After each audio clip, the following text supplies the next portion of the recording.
Alors, comment est produit l'ATP sans O2? Donc, c'est la voie anaérobie chez les levures. C'est la fermentation alcoolique. Donc, elle n'est pas possible chez la cellule humaine, c'est uniquement chez les levures notamment. Et il y a deux étapes. Numéro 1, la glycolyse. Donc, on lyse un glucose. Et l'étape numéro 2, c'est l'oxydation des coenzymes réduites, NADHH+, en coenzymes oxydés, NAD+. Donc, pour cela, on prend un glucose, on le lyse. Donc, on obtient 2 pyruvates. Et en même temps, on fabrique 2 ADP, 2 ATP pardon, et 2 coenzymes réduites NADH+. Elles sont réduites, elles ont du pouvoir réducteur. Donc, on obtient 2 pyruvates. Ces 2 pyruvates se font décarboxyler et on obtient 2 acétaldéhydes. Donc, on a en même temps la libération de CO2. Et donc, ça, c'est une étape intermédiaire, on va dire. Et l'étape numéro 2, qui est commune à la fermentation lactique aussi, on a une oxydation des coenzymes réduites. Parce que ces NADHH+, là, ou ces NAD+, ils sont en stock limité.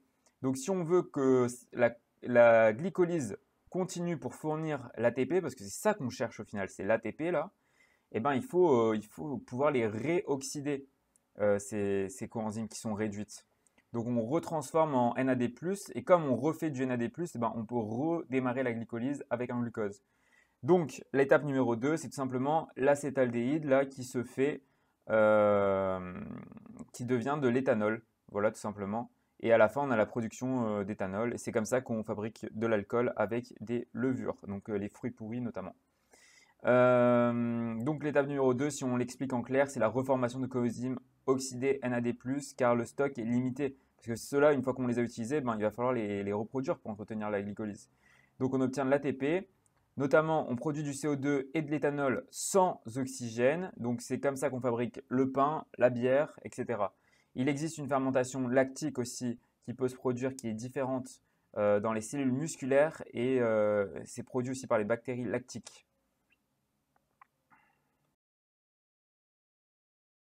J'espère que cette petite vidéo t'a plu, n'hésite pas à le dire en commentaire. Si tu veux aller plus loin, on a des centaines, des milliers de fiches sur des passes CAPES, BCPST, etc. en SVT. Et on a un petit cadeau pour toi, 50 fiches de biochimie. Il suffit juste que tu mettes ton email dans le lien en description. Tu le reçois directement en PDF, le dimanche en version application aussi. Et tu as une nouvelle méthode de révision alternative. Allez, bonne soirée.